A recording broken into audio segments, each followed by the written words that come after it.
नमस्कार विद्यार्थियों, अपने पाठ नंबर 8 चल रहा था। पाठ नंबर 8 में अपन ने भाग नंबर 3 तक अपन ने अध्ययन कर लिया था। आज भाग नंबर 4 पर शुरुआत करेंगे, पेज नंबर 62 तक।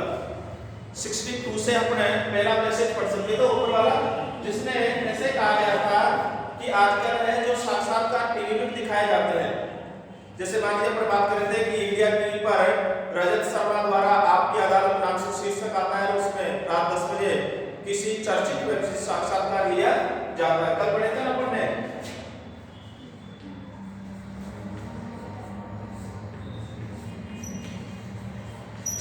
इंडिया टीवी पर रजत शर्मा द्वारा, ये बात पढ़ी थी अपन ने कल। इंडिया टीवी पर रजत शर्मा द्वारा आपकी अदालत में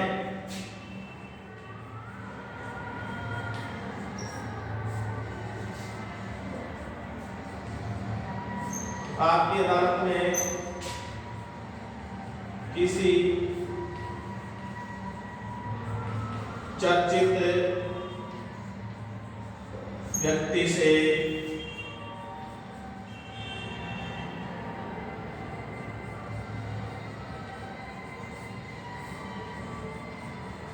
भाषा में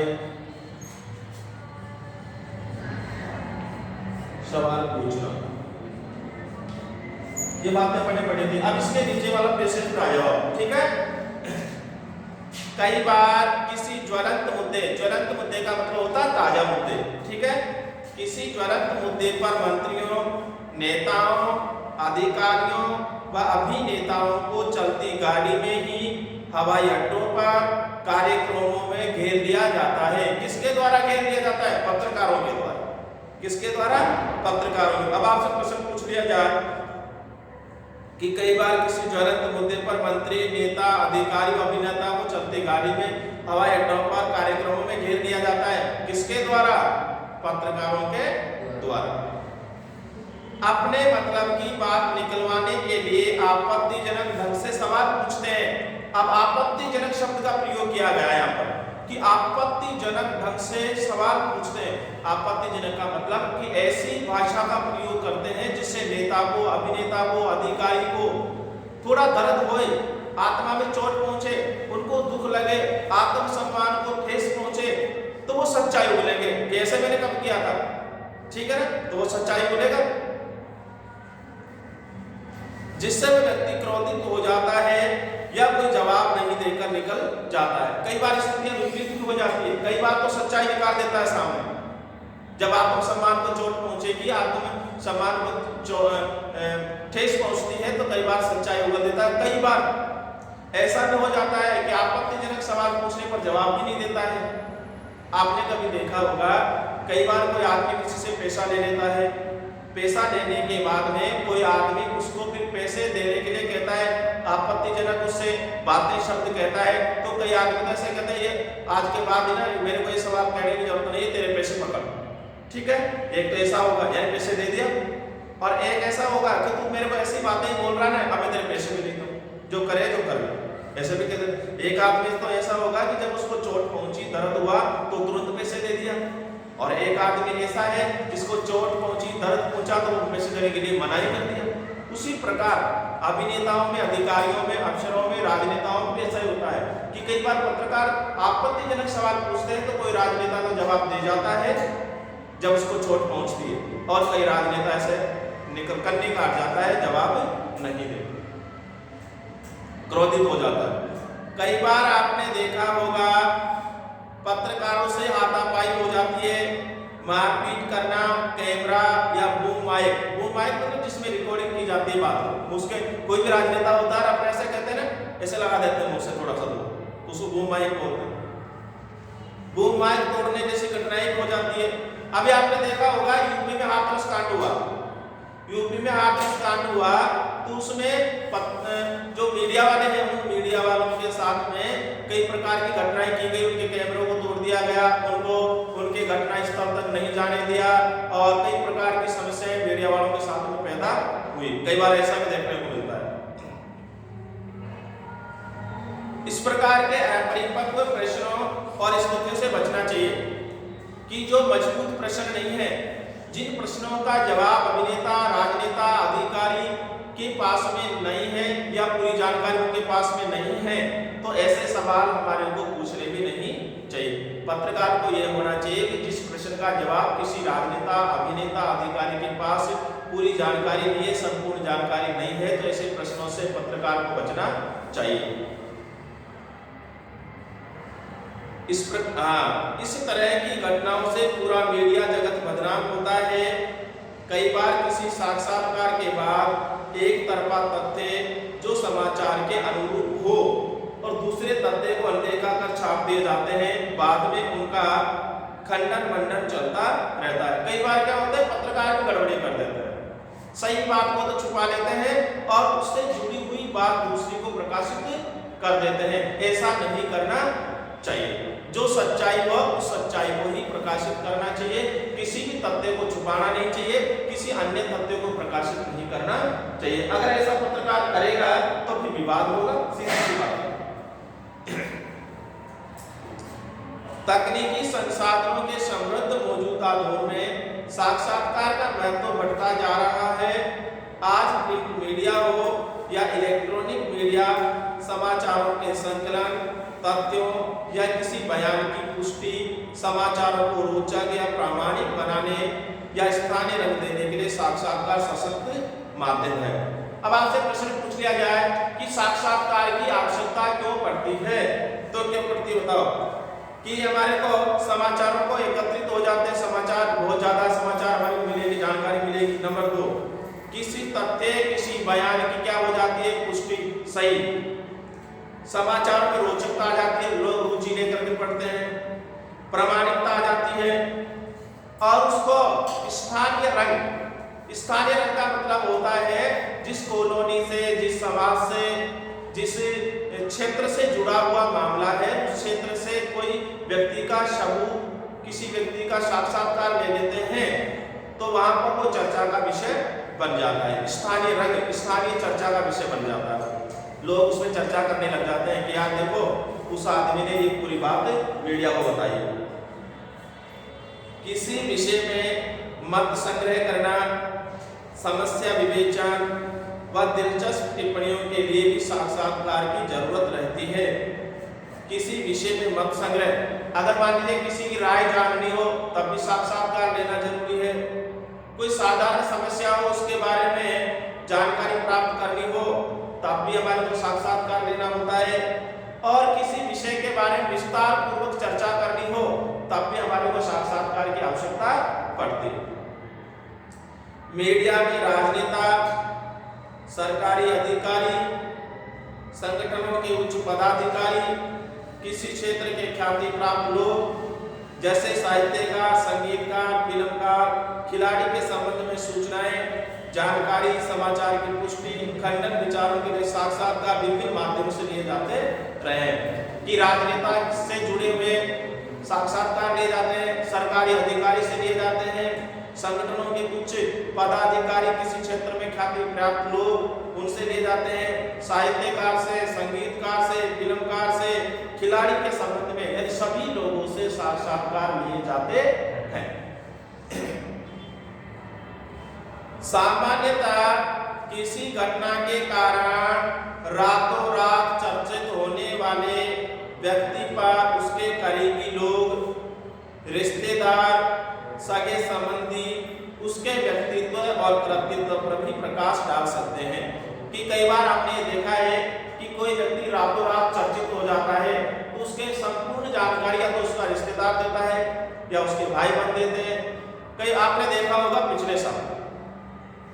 पिछले साल आपने देखा होगा रानू मंडल एक नाम था जो स्टेशनों पर भीख मांगा गाया करती थी, गाने गा करके मतलब भीख मांगती थी एक तरह से।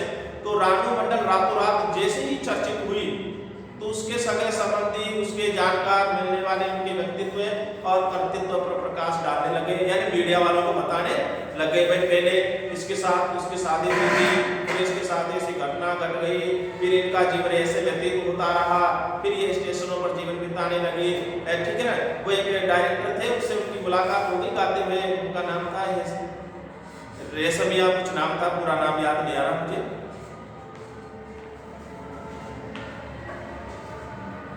तो इस वजह से फिर वो रानू मंडल है चर्चित हो गई, तो उनके बारे में जानकारी दी। तो कई बार रातों रात चर्चित होने वाले जो व्यक्ति हैं उनके व्यक्तित्व पर भी लोग अपने विचार व्यक्त करते हैं। किसी घटना, दुर्घटना कांड में शामिल लोग या उसके चश्मदीद साक्षी, आंखों देखे हुए, चश्मदीद का मतलब अपने आंखों से देखने वाला, किसी घटना, दुर्घटना कांड में शामिल लोग या उसके चश्मदीद साक्ष्य से साक्षात्कार काफी सुराग दे जाते हैं।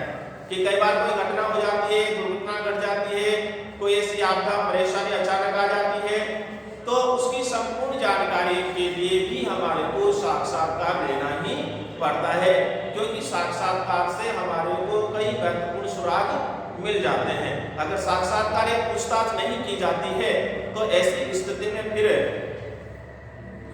जानकारी नहीं मिल पाती। सरकारी नीतियों, निर्णयों का आमजन पर प्रभाव देखने के लिए आम व्यक्तियों से साक्षात्कार लिए जाते हैं। कि कई बार सरकार नीति बना देती है, कोई कानून बना देती है, तो ऐसी स्थिति में उस कानून का जनता पर क्या प्रभाव पड़ेगा, व्यापारियों पर क्या प्रभाव पड़ेगा, शिक्षा से जुड़ी हुई है तो विद्यार्थियों पर क्या प्रभाव पड़ेगा, मजदूरों से जुड़ा हुआ है तो मजदूरों पर क्या प्रभाव पड़ेगा। तो जिस विषय से वो कानून जुड़ा हुआ है उस विषय से संबंधित लोगों का भी साक्षात्कार लिया। आपने देखा होगा कई बार कि जब बजट पेश होता है, तो उस बजट में अलग अलग जो क्षेत्र होते हैं, अलग अलग क्षेत्रों के ऊपर बजट घोषणाएं की जाती है। कई बार महंगाई की मार आ जाती है, कई बार रसोई के खाद्य पदार्थों में ज्यादा महंगाई, वस्तु के दाम बढ़ा दिए जाते हैं, कई बार इलेक्ट्रॉनिक साधनों के दाम बढ़ा दिए जाते हैं।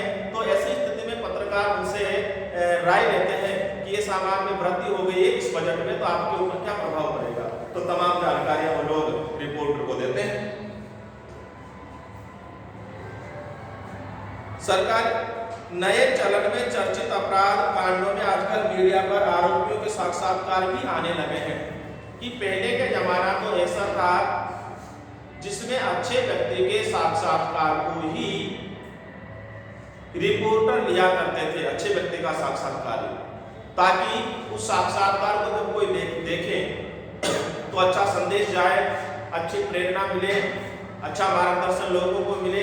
लेकिन वर्तमान दौर में ऐसा भी देखने को मिला है कि जो गलत कांडों से गुजरे हुए हैं, अपराध प्रवृत्ति से जुड़े हुए लोग हैं, उनका भी साक्षात्कार टीवी में दिखाया जाना लग गया है आजकल। कई बार आपने देखा होगा ना कि कोई आदमी अपराध कर देता है और अपराध करने के बाद उससे पूछा जाता है कि आपने इस अपराध को कैसे अंजाम दिया। तो वो सारी घटना का खुलासा करता है कि मैंने ऐसे यूट्यूब में देखा, मोबाइल में देखा, या मैंने दोस्त से सुना, या दोस्त ने मेरे को प्लान बताया और फिर उसके बाद मैंने ऐसी घटना को अंजाम दिया।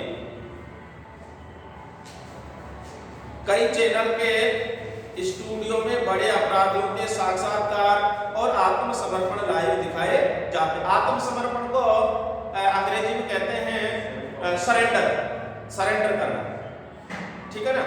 तो कई बार क्या होते हैं कि कई चैनल के स्टूडियो में बड़े अपराधियों के साक्षात्कार भी दिखाए जाते हैं और कोई अपराधी अपने आप को पुलिस के सामने सरेंडर कर देता है, आत्मसमर्पण, घुटने टेकना, वो भी दिखाए जाते हैं। तो अब बात करेंगे साक्षात्कार का इतिहास कि क्या साक्षात्कार वर्तमान में ही होते थे या प्राचीन समय में भी होते थे। प्राचीन समय में भी साक्षात्कार हुआ करते थे। प्राचीन समय में आपसी वार्तालाप या संवाद को ही, कि जब दो व्यक्ति आपस में संवाद करते हैं तो उन संवाद को ही साक्षात्कार कहा जाता था। देखो, संवाद को प्राचीन संस्कृत ग्रंथों में साक्षात्कार का प्राचीन रूप माना जाता है। कि प्राचीन समय में संवाद को ही संस्कृत ग्रंथों में साक्षात्कार कहा गया है।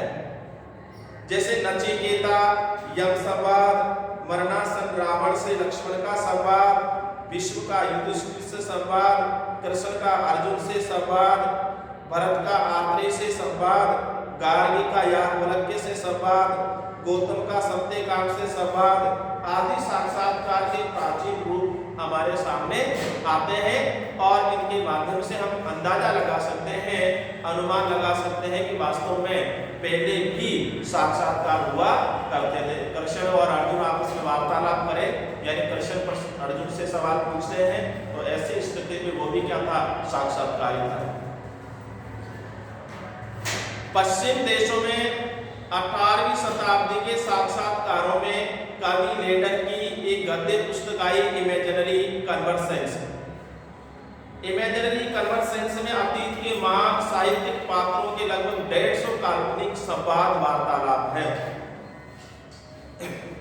जिनमें जीवन और साहित्य से जुड़े अनेक विषय हैं कि जीवन से जुड़ी हुई वार्तालाप उसमें है, साहित्य से जुड़ी हुई वार्तालाप उसमें कम से कम 150 संवाद उसमें 150 संवाद के लगभग है। और कवि लेडर की किताब है, उस किताब में हमारे को देखने को मिलेगा इमेजिनरी कन्वर्सेंस। पेंटामेरान में भी पेद्राग और कोकेशियो के संवाद हैं, ये व्यक्तियों के नाम है पेद्राग और कोकेशियो।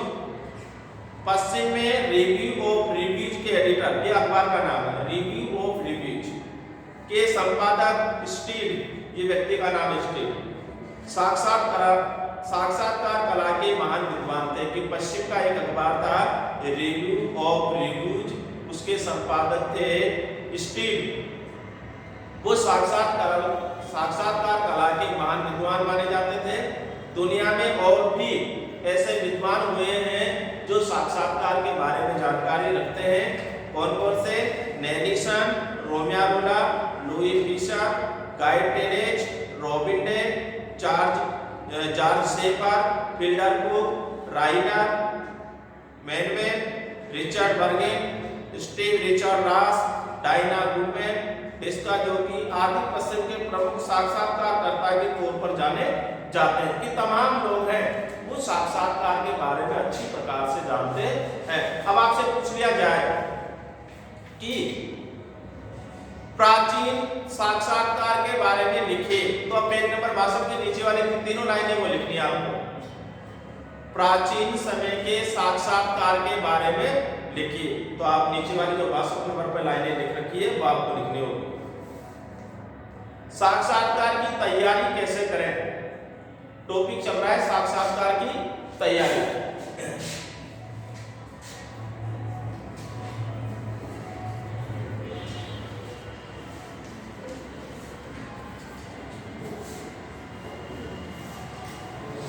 भाई साक्षात्कार की तैयारी कैसे करें?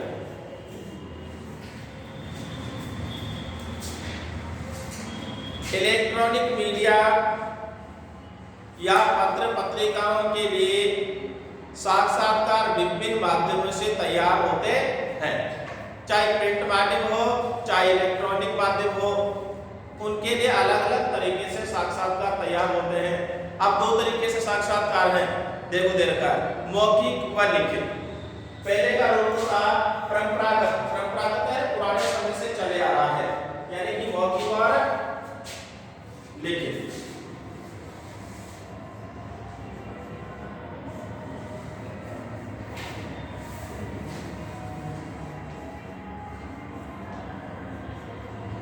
मौखिक और लिखित की दो तरीके से साक्षात्कार दे सकते हैं अपन, या तो मौखिक रूप से और या लिखित रूप से। मौखिक साक्षात्कार में किसी व्यक्ति से समय लेकर या आवश्यकता पड़ने पर अचानक से भी साक्षात्कार लिया जा सकता है। अब मौखिक रूप में कई बार क्या होता है, कभी तो समय ले लेते हैं, मौखिक रूप में समय ले लेते हैं और समय, दिन, स्थान क्या क्या निश्चित करेंगे,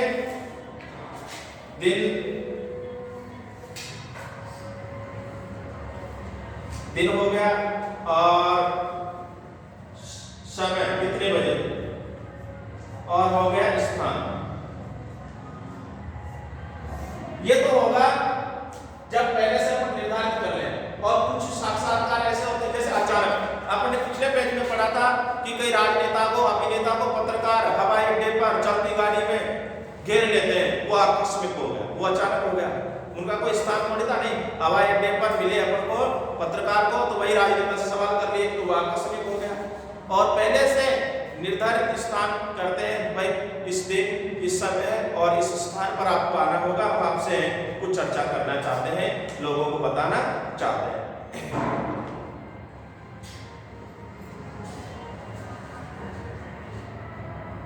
तो मौखिक साक्षात्कार में किसी व्यक्ति से समय लेकर या आवश्यकता पड़ने पर आकस्मिक रूप से बातचीत का साक्षात्कार तैयार किया जाता है। समय लेकर निर्धारित स्थान पर भेंट वार्ता में जानने समझने का काफी अवसर मिल जाता है। अब दोनों में से अच्छा साक्षात्कार कौन सा रहता है? एक तो मौखिक में कौन सा हो गया? अचानक वाला। पहले तो समय वाला कि निर्धारित स्थान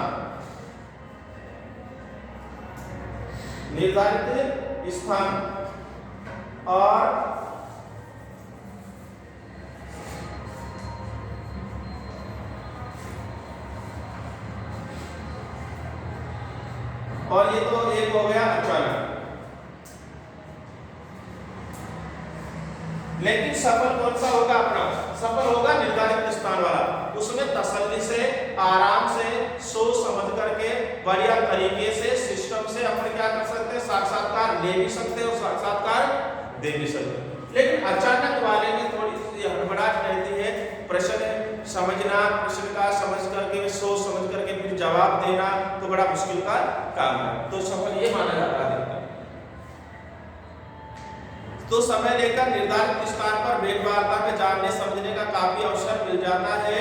अचानक रूप से किसी विषय, घटना, प्रसंग, समाचार की पुष्टि व खंडन के लिए मीडिया कर्मी संबंधित व्यक्ति को जहां भी मिल जाते हैं घेर कर प्रश्नों की झड़ी निकाल देते हैं और अपनी बात निकलवाने में कामयाब हो जाते हैं। कि कई बार क्या होता है, अचानक में जहां पर भी राजनेता मिला, अभिनेता मिला, कोई साहित्यकार मिला, कोई अधिकारी मिला, तो वहीं तुरंत उस घटना से, उस विषय से जुड़ी हुई बात पूछने लग जाते हैं और अपने मतलब की बात निकलवा लेते हैं।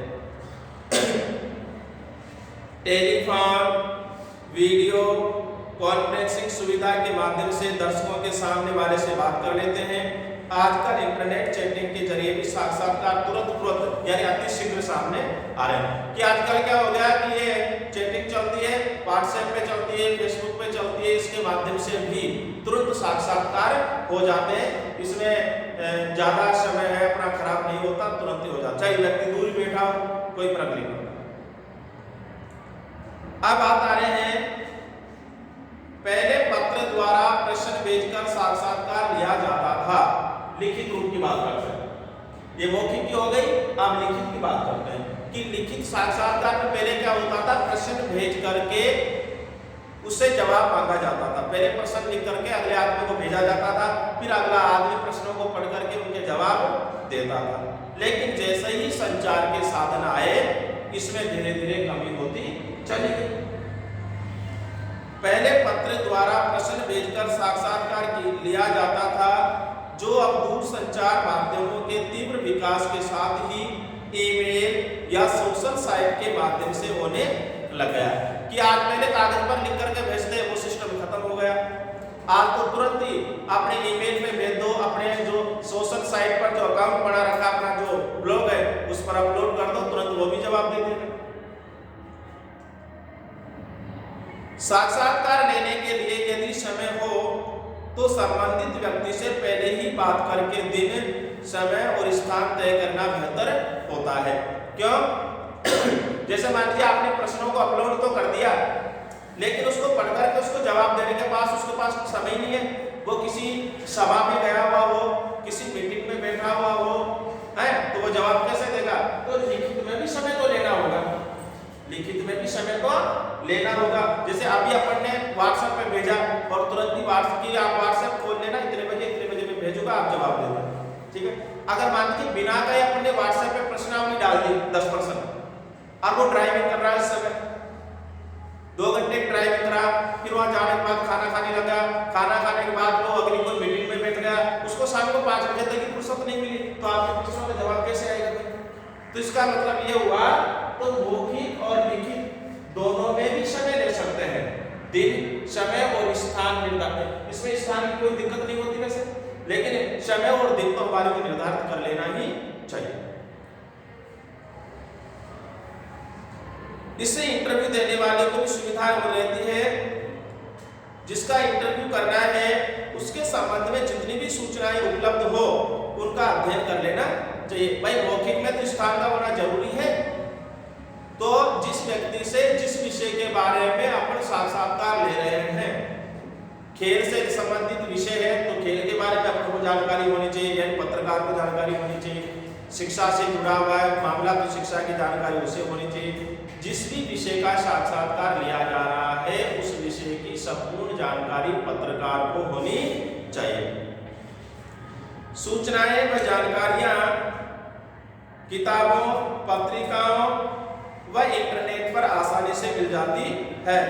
कि अगर मान लीजिए पत्रकार को ज्यादा से ज्यादा जानकारी प्राप्त करनी है, ज्यादा से ज्यादा जानकारी प्राप्त कैसे करें, कहाँ करें, तो वो सूचनाएं किताबों के माध्यम से प्राप्त कर सकता है, पत्र पत्रिकाओं के माध्यम से प्राप्त कर सकता है, इंटरनेट पर आसानी से मिल जाती है। मिलने वाले लोग और इनके अलावा भी देखो जो उनके कोई साथी हैं, जो भी पत्रकार है उनका कोई साथी है मिलने वाला, उनसे भी प्राप्त कर सकते हैं, किसी विद्वान से भी हम प्राप्त कर सकते हैं। तो तमाम जानकारियां हम इन स्रोत से प्राप्त कर सकते हैं। आगे का भाग है हम कल पढ़ेंगे।